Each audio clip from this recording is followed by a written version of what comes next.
sort of ask each other some questions today and do an interview on each other. Oh, we haven't rehearsed this. We only thought about this at 8 o'clock this morning. So, yeah. So we've got 38 teams competing in this year's event, 111 rowers from solos, pairs, threes, which is us, fours and fives. It starts in it starts in 22 days' time. And we leave 12th of December. 12th of December. We leave next Friday for La Gomera to do 12 days of prep. In La Gomera. Yep. So my story. Do you want to sit down? Come on, then. Sit down. Let's have a little chat, Julie. Sit down. Come on with Julie. So my story. I've been on this journey for 3 years. I've bored the pants off of everybody for 3 years. Sally's been on this journey for just over a year. And for me, where this started is in Antigua. So I've been fortunate enough to sail with Ellie here for the last 10 years in Antigua, and on a beautiful super yacht called Zigzag, which happens to dock in and moor up at the finish line in Antigua. So I've watched countless crews come over the finish line for 10 years, and gradually for me, it's kind of built in me, and it's taken 10 years for me 7 years for me to get to the point of going, I'm actually going to do this. And we've stood on the bow of that boat at all hours of the day, watching these teams come over the finish line, and it's just an amazing sight. The trouble is, I've only ever seen the best bit. I've only ever seen the finish. So I have seen the start, but I've not seen the bit in the middle. So I think I've got a massive shock in store for me. So I called this talk "Hell and High Water" because that's kind of how it feels. It's going to be. At the present time, it is. At the present time, it feels like hell or high water. But the determination of me and Sally and Ed to get to the start line has been incredible. It's been a journey for sure, particularly the last 12 months. So there we go. Sally, what's your story? My story. So I got into this because I wanted to. So myself and Julie have been members of the Rowing Club for, I don't know, I've been there for about 12 years or more. Julie a little bit longer. So I've rowed with Julie competitively, racing out on the water, doing some nice little coastal rowing, very nice and safe and lovely. So I remember having a conversation with one of my race crew at one time. We said, we ought to take up this sort of ocean rowing lark. It could be quite fun maybe one day. It was all something that was said and then kind of put to rest, and we didn't kind of look back on that. And then a few years later, I knew Julie was doing this challenge, and I kind of kept it at the back of my head. And it kept eating at me, niggling me. I thought, no, I now need to go have a chat with Julie, and let's find out a little bit more. And then I'd instantly made up my mind that I just wanted to do it. I have sailed across the Atlantic about 20 odd years ago, before husband and 4 children. I used to crew on a yacht out of Southampton for 3 years. So I had an amazing opportunity to sail from the UK to, where did we go to? St. Lucia and the Caribbean. And we had a good couple of weeks out there, an amazing opportunity to then sail back from Tobago to the UK as well. So I've got a little bit of experience of the ocean itself and of the Atlantic. And there is, without sounding cliche or cheesy, there is something about it that you want to revisit and you want to go back. So that's kind of why I thought, well, I'll row it this time, which obviously is going to take twice or even 3 times as long.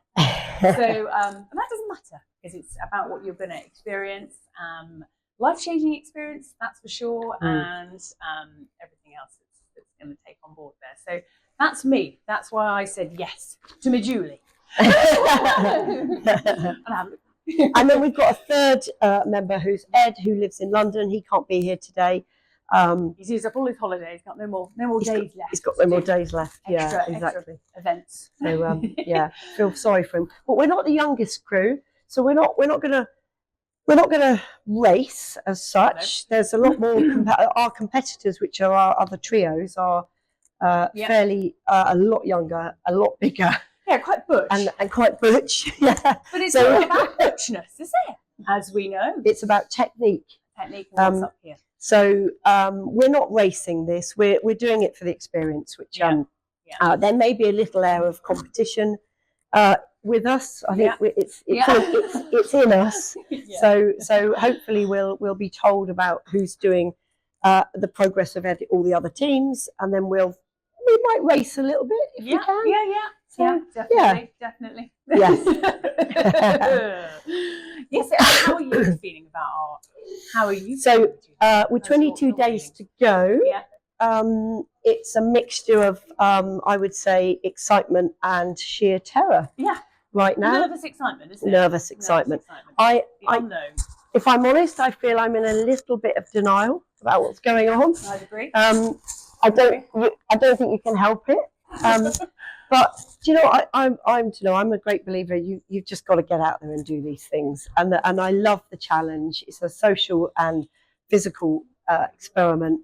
So I'm feeling apprehensive. My head is absolutely bursting with things that need to get done before we go. Yeah. It's just sorting out your life.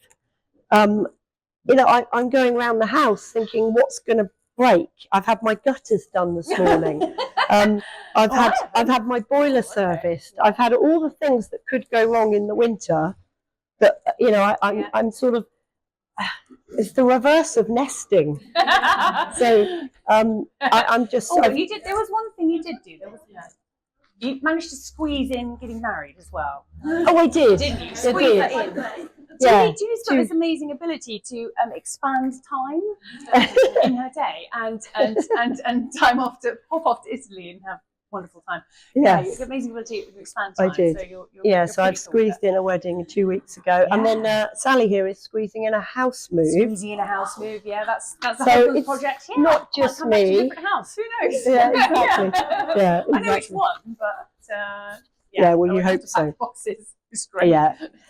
So, Sally, a question on to you. Yes. So we've got 22 days to go. We've got the boat's been loaded. It's I now know it's officially in La Gomera. Yeah. Okay. Cool. A friend sent me a picture this morning of it. Yeah. So what do we have in store when we get to La Gomera? So La Gomera is very cool. We are told that we'll have the 2 weeks. How many days we're out there? Best time of our lives. It'll be a very memorable time out there. So we're going to be completely encompassed in the world's toughest row, little bubble. Meeting all the other teams, which is going to be fantastic. Could be quite daunting as well. A little bit kind of woo, where they look like they've got everything sorted and we look a little bit, maybe not, but it should be okay. So there's going to be lots. There's going to be, obviously our boat's going to be received to us in Strat. So it's going to come out of this container. It's going to be popped onto the water. We're going to need to clean its bottom, polish it nicely so it's smooth for running.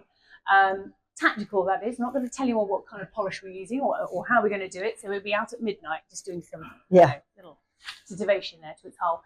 And then once we've got that popped on its trailer, all the boats get lined up in La Gomera. So it's quite a cool site. You're going to see like 38 boats all lined up in a row. With all their sponsorships, all their logos. We're going to empty the interior of our whole boat. It all gets laid out in a very neat and tidy fashion, and it'll get inspected by the safety team of the world's toughest row. So all our kit, from our food to our bottom cream, to our water maker, to our power anchor, our ropes, making sure all our ropes are the right length, everything. Spare wheels, seat wheels, all sorts. Our safety harnesses, our EPIRBs, all our safety equipment, life raft, everything will be checked. Obviously, with that check, we've done a pre-inspection in the UK for our boat as well. So we had a pre-inspection by the world's toughest row. So we know that we've ticked off all those things ready for Gomera. So when we get to Gomera, we shouldn't be doing any extra jobs. It should, because we've prepped all year for our boat prep, and it should be done. So it's just a case of getting that all sorted, and then we pack our boat back up again. Then we do some little sea trials out in the water. Safety team come out with us. We do some little nav testing with us, just so that we know that we can plot a course. And they need to know that we are going to be okay and that we are ready to do this massive adventure. So little bit of a test from them, isn't it? Mm.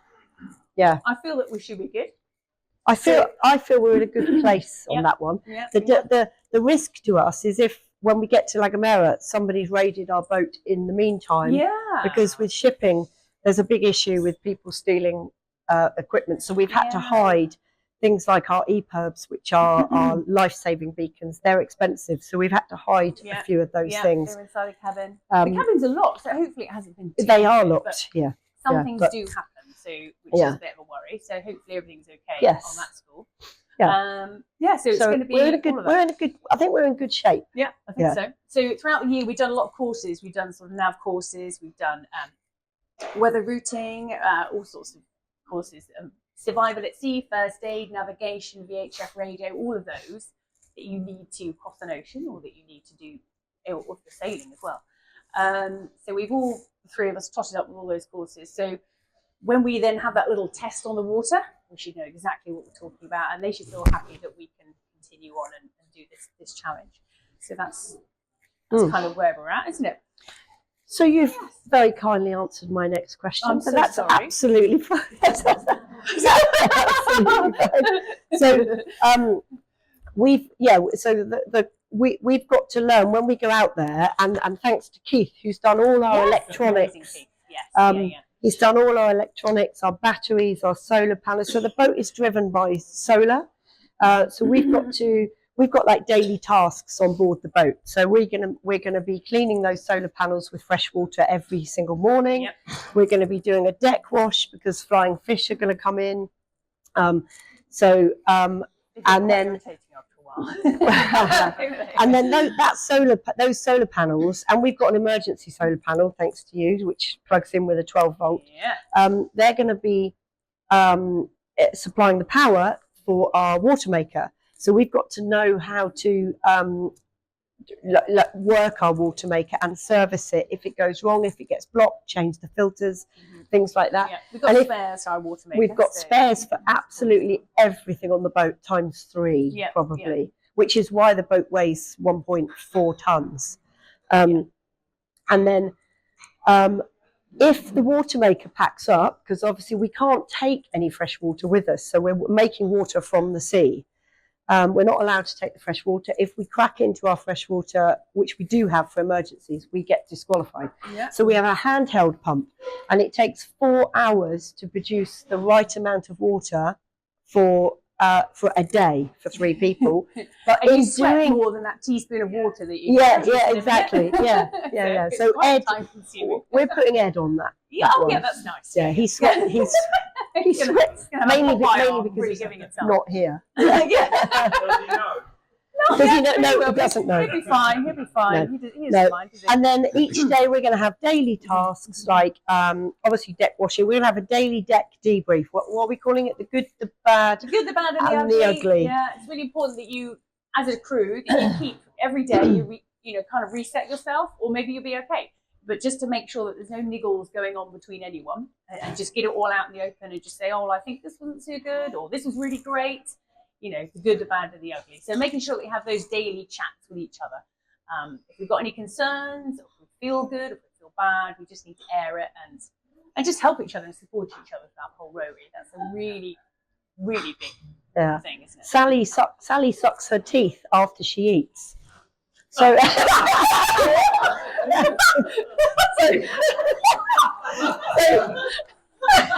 so that's gonna drive us nuts. No, she doesn't. She doesn't, but she might do. I might do. She might do. So she doesn't. I do actually. Through this whole process in the last year, I've taken on grinding my teeth at night really badly to the point where I've actually caused a bit of a problem in my jaw. So this it does some crazy stuff without you even knowing, and we've not even done it yet. So that's interesting. But I'm told that it's not noisy. Right. It's okay. I asked a previous rower what are the things that we're going to have to deal with. So we're all medically trained. We're not doctors, but we have got a massive medical kit on board. We don't have a defibrillator, but we've got pretty much everything but. We've got antibiotics for everything, and we have got a onshore doctor that we can call. But the biggest issue is infection. So we got to watch out for infections, because we're going to get sores on our hands, feet, and bottom. So we've got to really, this daily routine, minimise that risk, basically. Yeah, we've got to minimise the risk. We've got hand creams, we've got foot powders, we've got all sorts of stuff. But we need to wash. We've got to have a daily routine of washing. We've got to wash ourselves, our clothes. You've got to keep that every single day. You've got to keep that up, because infection is the biggest thing that's going to set us back. The other thing that will set us back is seasickness, which even though none of us think we get seasick, apparently we probably will. So that's going to take one row out of the game for a period of time, until they're better again. Not, we've got to force feed them food, hydrate them, whether they want it or not. So there are big challenges. But going back to your teeth, the other big challenge is apparently teeth grinding. So you spend so much time in gripping those oars, even though you shouldn't, because that's not good for your hands. Particularly at night, that you do grind your teeth. And so one person lost their back teeth. So let's hope not. But we've got some gum shields, haven't we? We've got gum shields. We've got head rugby hats. Skull caps for when we're in the cabin. If we're at so if we get rough weather, which is currently over there at the moment. So the weather should be northwesterlies. What we want is nice northwesterlies that take us east to west, and the wind behind us. So we want wind. We want a wind angle of kind of this, sort of 150, 180, and we really don't want the wind on the side, and we definitely don't want the wind on the nose. And if we get those winds, that's perfect, and we will just adjust our course, depending on whether there's one rowing or two rowing, to get the right speed, to keep the speed across the water. But one of the issues at the moment is the prevailing winds and currents they're not set in are yet, not set in stone yet. They should be taking us east to west, but if you look at the weather apps at the moment, they're actually southwesterlies, which means we can't row against that. So if we get that, we're going to deploy a power anchor, which is a huge, if you've not seen one before, it's basically it's like a huge parachute, basically. Parachute, it's about 10 meters. It's like a massive octopus in the sea. You throw it in, and it's like 90 meters away from us. Depending on what your wave state is, you kind of check it out. And it kind of just holds you on course, so you won't lose your ground, but you'll just be kind of bobbing about. And obviously, because we're a rowing boat, we're rowing backwards, so our boat would spin round into wind, and then we chuck that power anchor out. It'll just keep us on course for that time until that weather can change, until that storm will pass. Or anything. We'll use that. Hopefully, we won't use it too many times. And that's when we'll use the head guards and the gum shields when we're in the cabin, because you're going to get thrown around all over the place. Bit of head bashing. So on the tracker, if you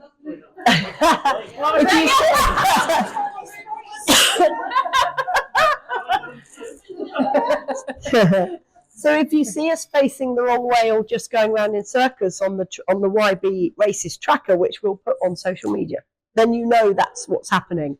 We've got a storm, or we've got the wind against us, and then suddenly at some point, hopefully, you'll see us go off again. So yes, we haven't got a winch or anything, so it'll be by hand, so it's full on.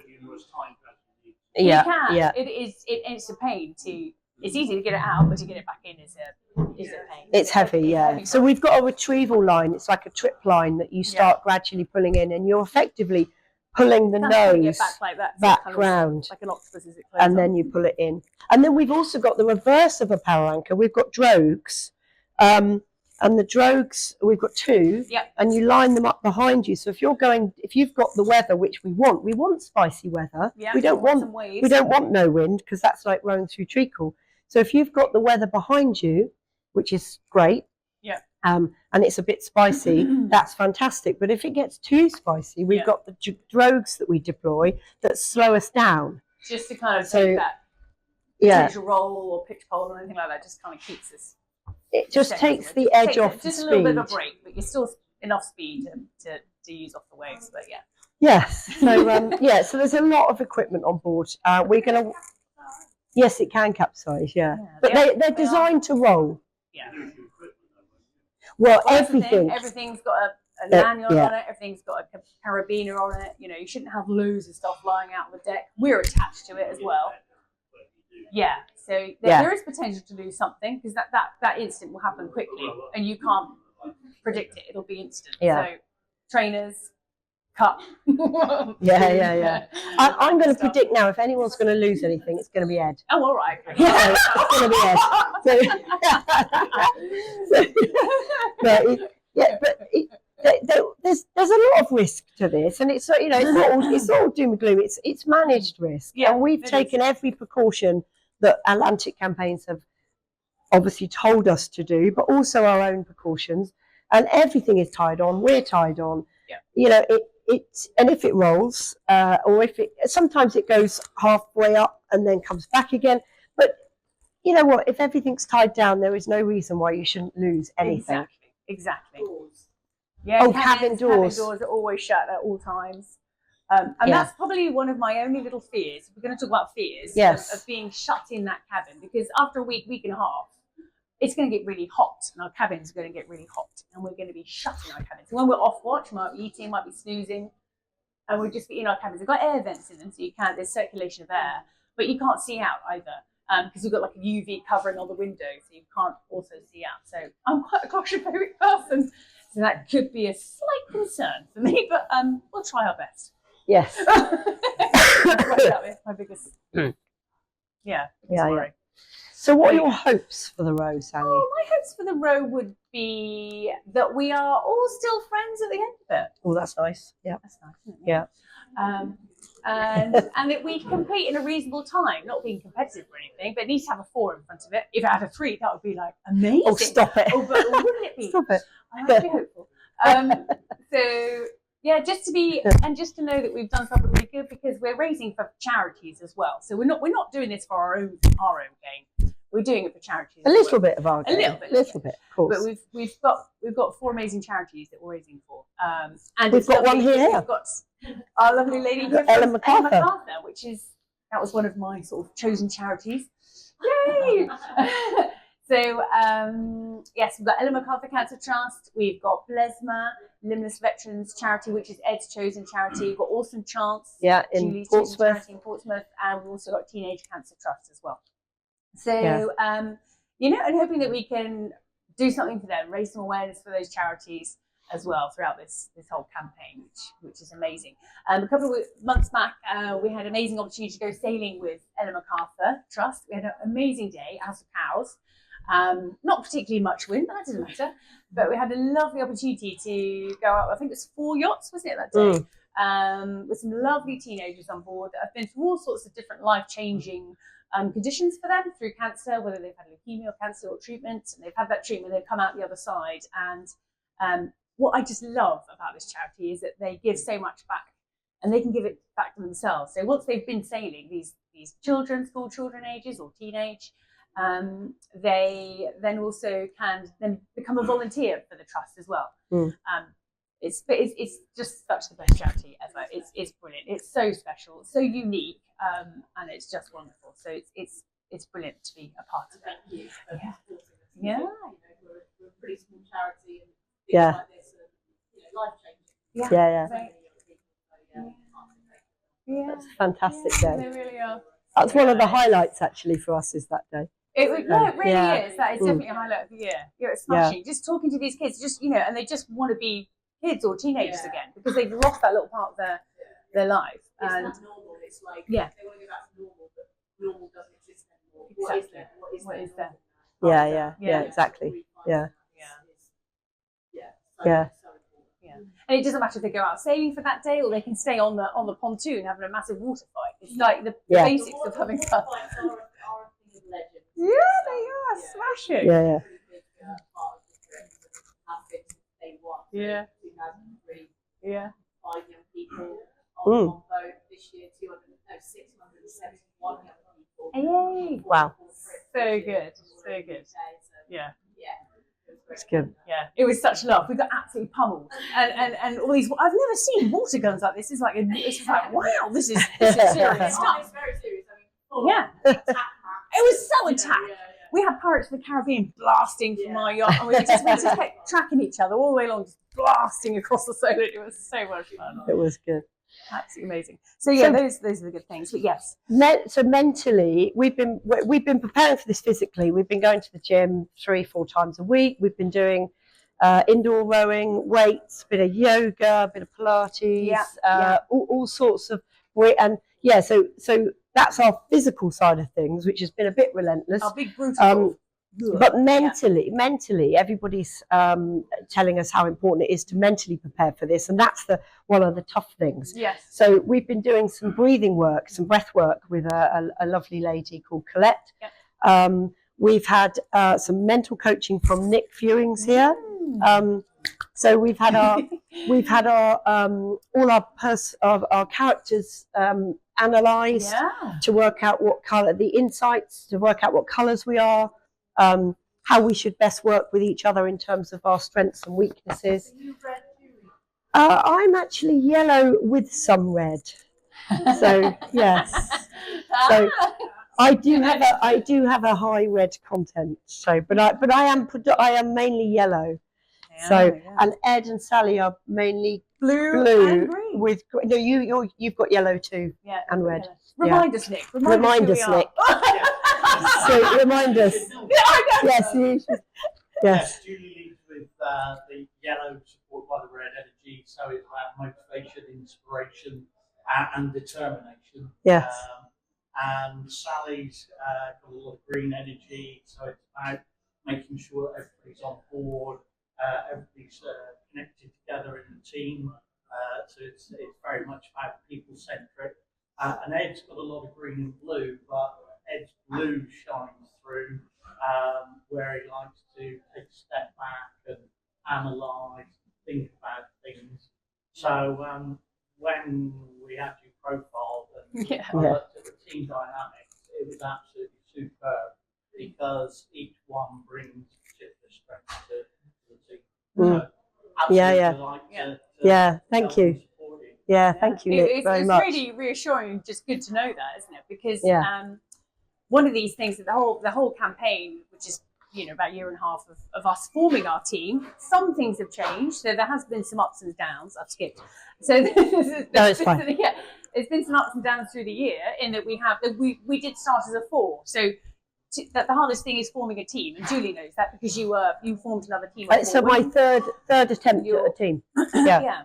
So we were a 4, but now we're 3. But it seems totally right that we are now this 3. It seems right. So, and I think throughout the whole year, you get forced together as this team, and your mind is pinging off everything: physicalities, making sure you're training, knowing what we're going to eat on the trip, and it's planning our weekends, our diaries. We literally had to stop everything of normal life to concentrate on our training and because you have to do lots of qualifying hours for the row as well. So we have to make sure we have to do all of that. So, our normal everyday sort of routine has to get wiped out for this campaign. So it's taken a lot of pressure onto families and friends, work life as well. So it's been a massive endeavour basically, and the fundraising as well. We've raised as of this morning, I think it was £79,500. Yes, it's amazing. Give or take. Just in the last fantastic. So well. It's really fantastic. So and that's not just cash donations. That's sometimes like services and help. Obviously Keith, Nick, Richard's in the room. There's probably and probably all of you have donated in some form or another, whether it's buying a fleece, or having just your name on your boat. So you're doing a cool thing for kids, for families, anybody. Lots of children and families have donated £30, and we've got loads of names just strapped everywhere on our boat, which is fantastic. Little things like that just make such a bigger picture. But you go through ups and downs. So and with all of that, you then have to kind of think your characters. Are we getting on? Is this okay? Sometimes things are fractious because communication can be difficult. Sometimes we're not on it. Sometimes we are.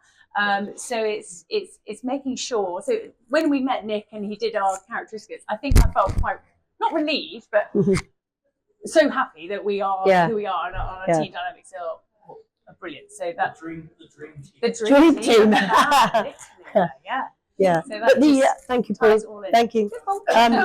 So it's been hard because the last sort of 10 months has been so mental, like you said, with tick lists and kit and training courses and getting out on the water and being out on the water's been hard in the Solent. It's a nightmare. It's very strange. It's really quite hard to train on the Solent because you've got depth, you've got wind, you've got tide, you've got ships, you've got land. There's a lot of things that can go wrong in the Solent that aren't going to go wrong in the Atlantic. But then there are different challenges in the Atlantic. So it's been quite hard. So we never really got to know each other that well because it was also bonkers. So it's really the last 2 months has been really good to actually start to get to know each other, socialise a bit. Yes. Oh yes, yeah. We've done about 140 hours in the boat. Yes. Yes. Yeah. We've done about 3 or 4 overnights. We've had a few disasters. We lost a rudder. We've run aground. We nearly got washed ashore. But all those things are really helpful to help you learn how to react and and the things you didn't know that you should know. And and then it's also a real reminder of what you do know that you've forgotten you knew. Yeah, exactly. So we're testing your knowledge, basically, isn't it? And our resilience to that. Yeah, exactly. Yes.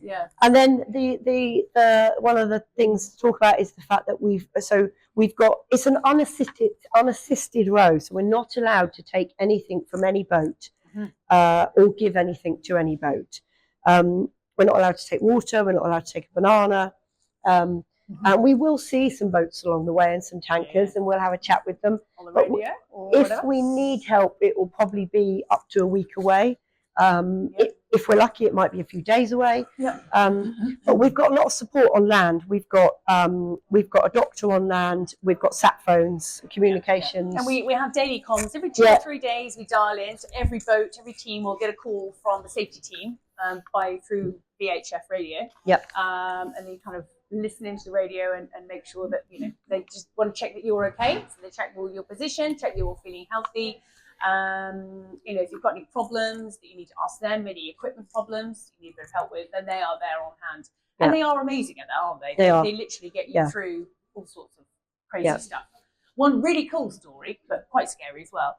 Little things like, I think it was last year's Atlantic race or the year before, a group of girls, team of 3 or 4, had a marlin strike. And marlin strikes are few and far between, but when they happen, everybody knows about it. So these marlins have got a little bit of habit of chasing these boats because we're a little bit of a kind of a feeding machine. So we'll attract barnacles and little fish, and fish that feed off that get bigger and bigger, and then that's a nice bit of bait for the marlin.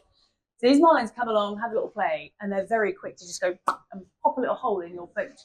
So it happened to these girls, didn't it? And they had this marlin was quite gnarly in that he kind of not only poked his hole in, but he kind of moved his beak around and made an even bigger hole, big enough that they had a champagne bottle on the boat that they had, I don't know, for New Year's Eve or something like that. So for instance, in that moment, they call up the safety teams like, Flip, we've got a massive hole, what are we going to do? What can you suggest? I mean, you have equipment on your boat, you've got waterproof putty, you've got resin, you've got all sorts of stuff to pack a hole with. And they said, right, we'll get your champagne bottle and wedge that hole with that and then stick your putty around the outside. So there are all sorts of random events that can happen to you on your boat like that, which is quite a cool story. So we don't have any of that. No, we haven't yet. We have been given a bottle of mermaid gin. We might take that with us. It's the same size. Same size. So crossover. We might get off it. Ed's got a nice little. He loves his tots of whiskey. So he does. He's got treats whiskey for us on board. Ed likes his little whiskey treat, doesn't he? So we're going to keep the morale up with things like Mandarin Monday. So we've got tins of mandarins, Fishy Friday, Whiskey Wednesday. Yeah, Whiskey Wednesday. You and I got to take on the taste of whiskey. Yeah, exactly. No, I don't like whiskey. No, I don't. And we're going to do some little challenges along the way. So what we're going to do is Fiona here, lovely Fiona, who does our social media for us. She's going to put it out there and say, right, okay, we'll pay £10 to see you do X. And play some little games. And I don't want. And I don't want any from you, Richard. No. So, I know Richard. Yeah, exactly. Special what pants? special pants. Yeah, We've got see my special pants. Yeah, Yeah. pants are awesome, actually. Seamless pants, seamless everything. You haven't seen my next trio. Oh, I haven't they seen are those. to die for, I tell you. Oh, yeah. So so there's it's going to be a real routine. I think for 50. I'm going to say 50 days, hopefully maximum. But we can't. No, I know. I have to keep taming Sally because she keeps going for the 42 days, and so yeah, I know it's the competitive side in her. But I'm not sure our weather router's going to be very happy with that. But we'll see. Oh, surely he does. Oh yeah, that's true. Surely he So does. actually, on weather routing, Paul's doing our weather routing. My new husband is doing our weather routing, and he's going to check in with us every day at midday. He's going to give us a course to steer. Probably our next waypoint if we lose communications, so we know roughly where we're, and then we'll plot that manually, and then he will tell us what he thinks the weather's doing right now and what's coming in the next 5 or 6 days, and we will tell him what the weather's actually doing, because it might be different to what he's seeing. So we're going to have a bit of communication back and forth at midday every day, and then talk about wind angles and things like that. And our biggest challenge at the moment is sleep patterns, because we're at 3 now. Yeah. So that's Ellie. I love that Ellie's been helping us with of working out. It is quite a tricky one, isn't it, to do? It's tricky. Yeah. So it's like we'd be doing sort of 2 hours on, 2 hours off. And there'll be an overlap of 2 rowers that will always row those same people, and then an overlap of somebody else having an hour on their own rowing. Seems like the most efficient way. When we set off, though, in the first sort of couple of days, we're going to be sort of, 1 hour off, isn't it? So as much rowing as we possibly can. So when we leave the Canaries, we need to kind of get out there as fast as we can, get away from that weather system that potentially could suck us back in again. So we've got to really push those first 2 days, which could be pretty painful.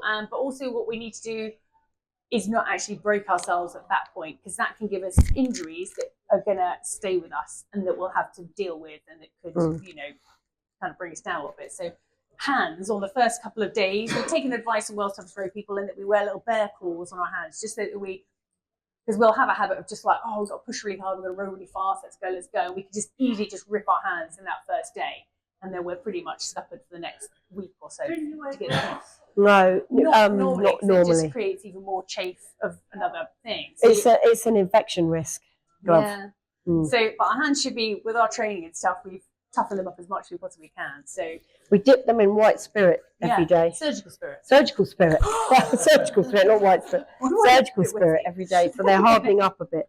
Yeah. Things like that. Maybe. Super glue. Yeah, the Olympic wind surfers. What they use. Do they actually? Do they? That makes so much sense. Does it? Just. Yeah.